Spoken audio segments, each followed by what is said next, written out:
my heart and I bet you see fire. I did it with pain when you look in my eyes. Boy, I was chosen, they told me since 5. Look at the media telling me lies. Look at the media setting they narrative. Enemy watching, I better take care of him. Enemy watching, I'm finna go cop. Finna take over, I put that on mount. Finna go hop in the Benz and I'm gone. 2 middle fingers, I punted Macron. 2 middle fingers, I punted your body. Bet they gon' kill me, I feel like Bin Laden. Bet they gon' kill me, I feel like Lumumba. Only Pan-African rapping fat. Only intelligent rap on wax. Look at the city, it's all on my back. Look at the enemy under my boots. Came out of Haiti, I came with the truth. Remember America tried to invade. Had to go shoot them up dead in their face. Had them all shook and they had to get back. Reincarnated, they know that we back. Reincarnated, we back on return. Play with this team and I bet you gon' learn. The one thing all black men around the world need to know is life is about power. It's not about morality. It's not about righteousness. It's not about how much love you got in your heart. Life is about having the economic, social, and political power to achieve your objectives, whatever they may be. Which reminds me, recently I was actually reading a story about when Columbus landed on the island of Hispaniola. Now we all know the story. It's redundant. You know, he came and discovered a new land even though it already had people on it. Lied to them, double-crossed them, robbed them, enslaved them, created some partnerships and friendships, betrayed those people too, impregnated the women without their consent. You know, we know how the story goes. But what was most interesting to me was apparently there were rebellions and revolutions going on from the native inhabitants of the land against the European invading powers. They had full-on wars and battles just like everybody else. And on a side note, I would say it must be something on that Haitian territory, man, because so many battles against the European imperialist forces have taken place on that piece of land over and over throughout the centuries, going all the way back into the 1500s.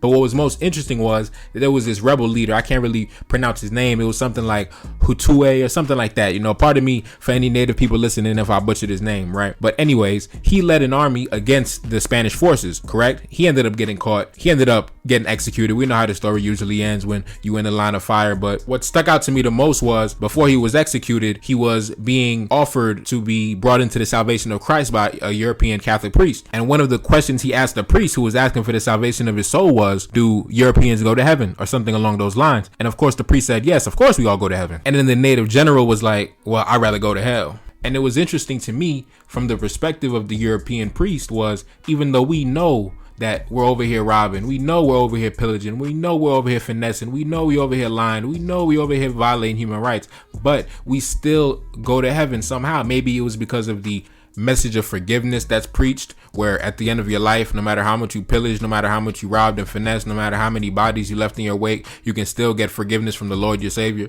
So I think it's something along those lines, but it also highlighted to me how people interpret the Bible differently, whereas the European obviously interpreted the Bible in a way that justified going out, traveling, conquering, pillaging, robbing, finessing. In fact, you could say that they actually bless their slave ships, bless their weapons of war. They actually go into battle with the blessings of God on them. They actually use that as a covering, a courage, a source of strength. Whereas other groups of people, specifically people of African descent, black people around the world, we interpret the Bible in a way of morality, good character, good judgment, do unto others as you want them to do unto you. Share what you got. Don't be of the world. Be consistent in the worship and service of God, right? And I could say the younger generation, really, we're not as religious as our grandparents for sure. We're definitely moving away, but we still got that programming deep into us. We still are on a morality-based programming where we don't understand the world around us. We don't understand, well, if life is about morality, why do people spend billions and trillions on their military? Why do people have military bases around the world? Why do people destabilize other regions of the world? Why do people install their own puppet governments to personally benefit their own pockets at the expense of their native populations? Why do people do what they do that we see on TV, or maybe that we don't see on TV because we don't really pay attention to the really inner workings of what's going on around the planet? Because number one, most of us are too powerless, too busy, too caught up in their own personal lives to really take a step back and really reflect. And I understand that. And that's kind of how it's set up on purpose. You really don't have the energy or the time capacity to really invest and reflect and research and study and become more knowledgeable and try to really make a change and really become an external force in this world. But at the end of the day, when you do take the time to reflect, you quickly realize this life is not about morality. It's not about who has the greatest character. It's not about who gave away the most. It's not about who served the Lord the hardest. It's not about who had the most love in their heart as they went through the years. It's really about who's the most powerful. It's about who can put themselves in the position to achieve their goals and their objectives, no matter who stands in your way, no matter who you got to sacrifice, no matter who you got to take out, no matter who you got to stomp on. And I never spent no time in jail, but from people who have spent time in jail, they talk about how you have to adapt to your environment. environment. You have to become a lion. You got to become a wolf in the environment because you're around stone cold killers. So you can't move how you're moving out on the street, comfortable and relaxed. You got to actually step up to the plate and pump your chest out a little bit in order to secure your own protection. If life was about morality, why does the United States spend so much on their military? If life is about morality, why does the French government demand that they remain influential and integrated into African politics, specifically their former colonial regions? If life was about morality, why are the countries with the most natural resources, the most minerally rich countries, the most poor and the most destitute? Why? Because it's purposely set up in a way to give easy access to the more economically powerful nations, to have cheap access to natural resources, cheap access to labor, cheap access to women and children. It's no mistake that the countries with the least natural resources, the least natural wealth, happen to be the most economically and militarily powerful, while the nations with the most natural resources, the most natural wealth, the most abundance, but population of people who are going without the basic necessities for life. Because if these places rose to a first world standard, then the prices on their goods and what they export would reach a first world standard. The business that they would conduct would reach a first world standard. They wouldn't be negotiating from a place of weakness, from a place of manipulation and coercion, from the threat of violence from other nations if you don't go along with the program. We know how it's been over 20-30 presidents in Africa that have been assassinated in the past 100 years.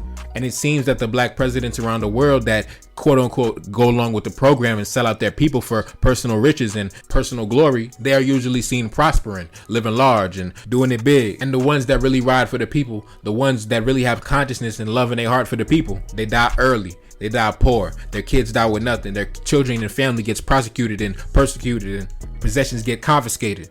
Why does it always end the same story every time? Black men must understand that we missed out on the Industrial Revolution. When the Industrial Revolution was popping off, where you think we was at, bro? Somewhere on a plantation, somewhere in the mountains, somewhere trying to escape persecution. Weren't even considered as human. And a lot of the big heavyweight companies that we see active today that we shop at and we don't think nothing of, a lot of them were created when we were in bondage, my brother. So we playing a game where the score is up like 500 to 35, and we gotta somehow not only even the score out, but we gotta somehow try to get out with the W if we can. Now, most people already done gave up on that battle. I'm telling you right now, a lot of people done looked up at the scoreboard, seen the difference, seen the differential, and was like, it ain't happening. I'm walking off the field. I'm going home. I quit. But it's going to be some of us that we just going down the field. We just going down the court. However it ends, but we going to the clock finishes. But if you think life is about morality, if you think life is about having good character, if you think that at the end of the day, you got something waiting for you after they put you in the ground, my brother, you are tripping. And that is the same programming that they gave our great ancestors about how don't worry about what's going on right now. Yeah, your mama and your sister getting impregnated without their consent. Yeah, you working 16 hours a day and you dying from organ failure every day. Yeah, most of y'all gonna die within 60 months because these conditions are so inhumane and so brutal. Yeah, don't worry about that, bro. You got something better waiting for you. You got something in the sky waiting for you. You got a kingdom waiting for you in the sky. Now on this earth, I am the one that's going to ball out. I'm the one who's going to have money and have women and have cars and have power and have clout around the world. I'm the one who's going to live like a king on this turf. But you are going to live miserable. You are going to live destitute. You are going to live in a struggle and you are going to suffer every day and you are going to be depressed until the last time you take your last breath. But me, I'm going to ball out and I'm going to have the best of everything. I'm going to live luxurious. And you got to wait. But as long as you are a good person, you are going to have everything you need after you pass on to this next life. So don't worry about right now. Just let me, continue finessing and doing what I do and continue robbing and continue moving how I move. And you just stay right there and keep just allowing me to do it. And you're going to get everything you deserve after. And don't worry about me, bro. I'm going to get my karma for sure. Don't worry. The karma is going to be brutal on me. It's going to be the worst thing you ever seen. You're going to, oh man, trust me. I'm going to wish I switched places with you, bro. So don't worry. Be moral, be upright, be righteous. I'm going to continue to do me because I go to heaven anyway. But yeah, that's kind of what they were fed centuries ago, bro. That's the propaganda that was fed and accepted and passed down generation through generation. That even though our generation, the millennials, the zillennials, we've kind of moved away from organized religion. A lot of us are moving back to our original teachings, our original orientations before colonialism. But we still got that programming where we think that the most righteous is what's going to count at the end of the day. A lot of us are counting on quote unquote karma to come save the day, to come in at the end of the movie and play as the savior. No, bro, karma is not going to save us at the end of the day when it's all said and done. At the end of the day, it's going to be how many points you put on the board. It doesn't matter how many legs you broke on your way to getting the victory. It doesn't matter how many people you tripped up on the way to the basket. It doesn't matter how many people that you spiked a drink to kind of weaken them on the court. It does not matter. It's all about the result. It's all about the final chapter. And as long as we think that being the most upright and being the most moral and being the most righteous is what's going to get us progress, we're never going to make any progress. Because looking back at the Haitian Revolution, as I love to talk about, before 1804, a quote-unquote Haitian did not exist. Haiti did not exist. That was not even the name of the colony. It was the French colony of Saint-Domingue.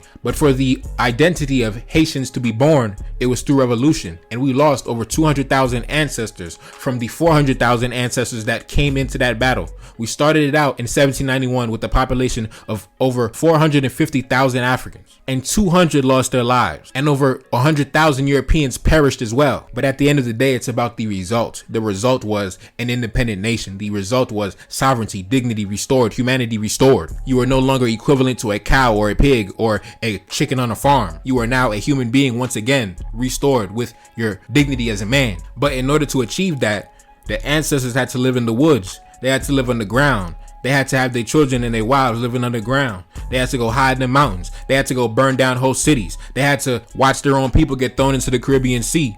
Did you know that King Henry Christophe, his 11-year-old son, was assassinated by the French government in 1805? Did you know that 1 year after independence, for some reason during the Haitian Revolution, Henry Christophe sent his son to be educated in France, because that's really what the elite of the island did at the time. And Henry Christophe, he was free since he was 20 years old. You know, he was an entrepreneur, he was a businessman, he was already married, having a family before the revolution even popped off. So in typical fashion in the colony, he sent his firstborn son to go get educated in France during the revolution. I don't understand why. I'm assuming it was during peacetime, because like I said, the revolution wasn't just from the day it popped off all the way until 1804. It was just constant battle all the way through. It was a lot of peacetime, then it would pop off again, peacetime, and then it would pop off again. So it was kind of on and off all the way up until the big climax in 1803. So after independence was achieved, for some reason, King Henry never got his sons back before the revolution really popped off at the end, because he should have known that the enemy got possession of your kid, because Toussaint was in the same situation and he negotiated for the return of his children because he knew that they couldn't be in the enemy's territory, because like I said, he was afraid also that his sons might lose their life. So what actually happened was,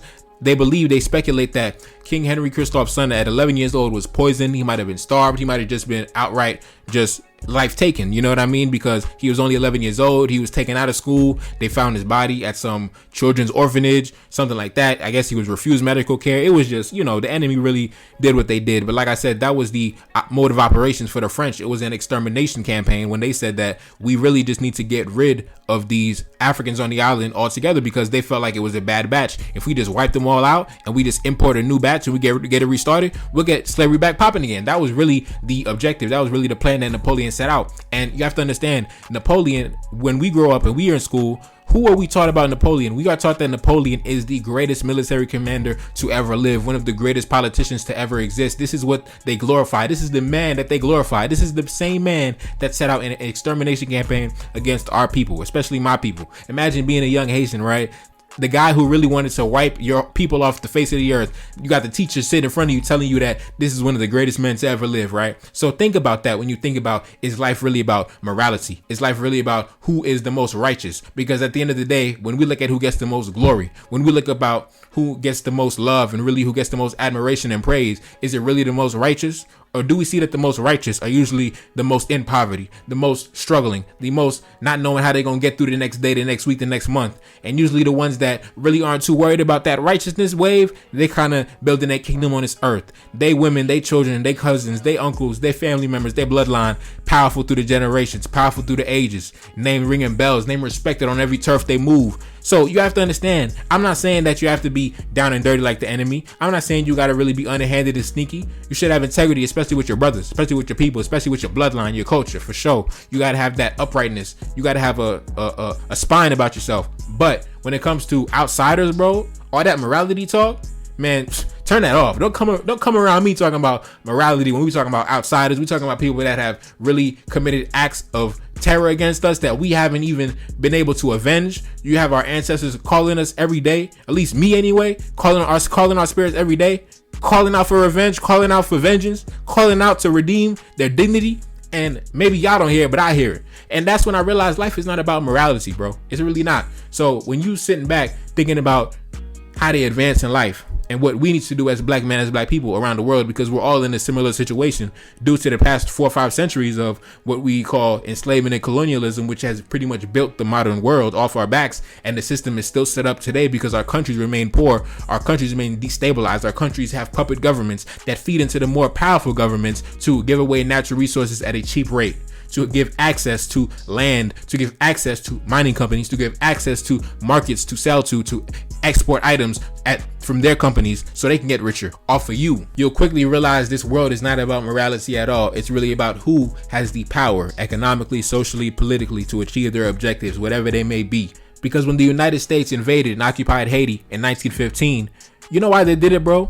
They actually wrote about it in their old archives. Now, they'll never put it in the history books in school to teach the average person, but they actually admitted since 1804, Haiti has never really made an act of aggression towards us, an act of war, never really tried to flex its power towards us. It's really just been minding their business. They never really flexed against anybody or disrespected anybody. The only thing that we did wrong was in our original constitution in 1805, foreigners could not own land, especially not foreigners from slave-owning countries. So the United States looked at that as a roadblock for whatever objective they were looking to achieve, right? Because negotiations for establishing a naval base, negotiations for letting American businesses come in and, expand the markets, they were all rejected starting around the mid 1800s.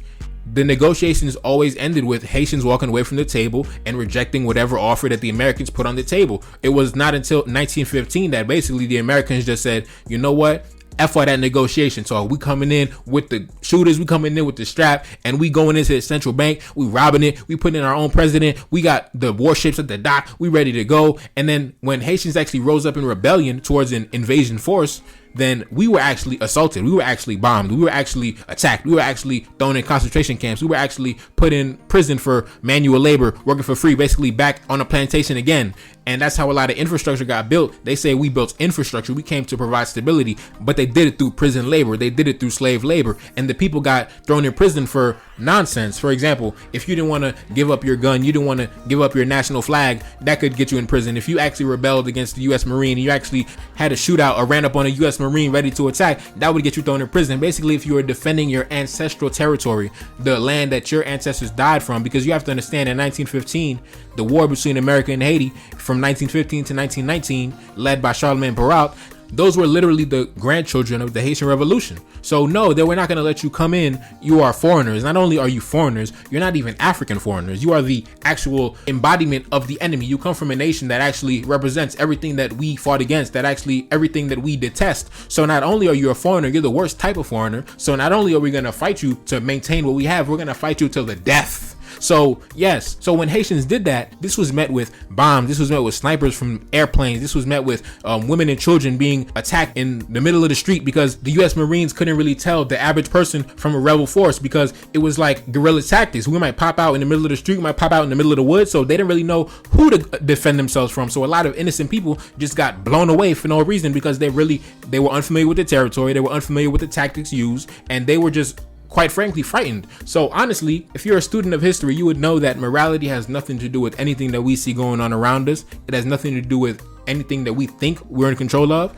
It was like when Joe Biden was deporting the Haitians. Do you think that morality played a role in that? No, it was they have an objective for whatever that may be. They have a certain limit that they want to be in the population, not just of Haitians, but people of African descent. Maybe that 15,000 surge was something that they did not factor in for this year. Yes, they know an earthquake just happened. Yes, they know the president was just assassinated. But like I said, life is not about morality. Life is about achieving your objectives no matter what stands in your way, no matter who you got to sacrifice, no matter who you got to step on.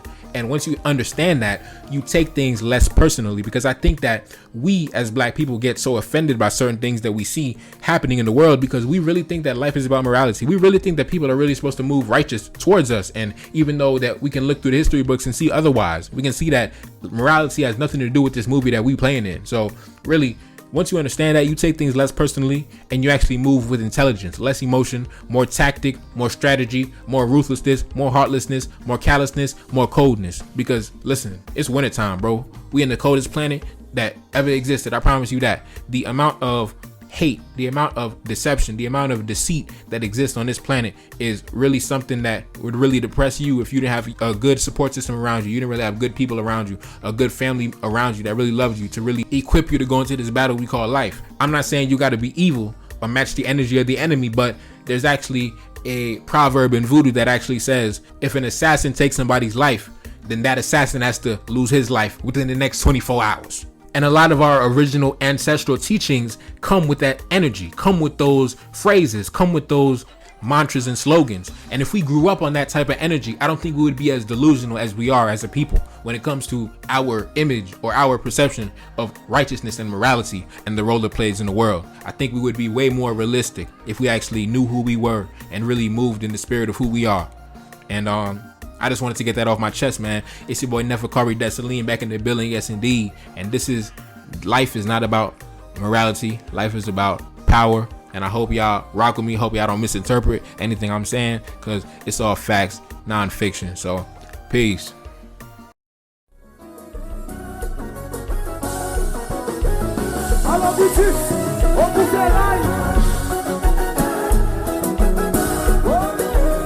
Ela se vai dar na sua.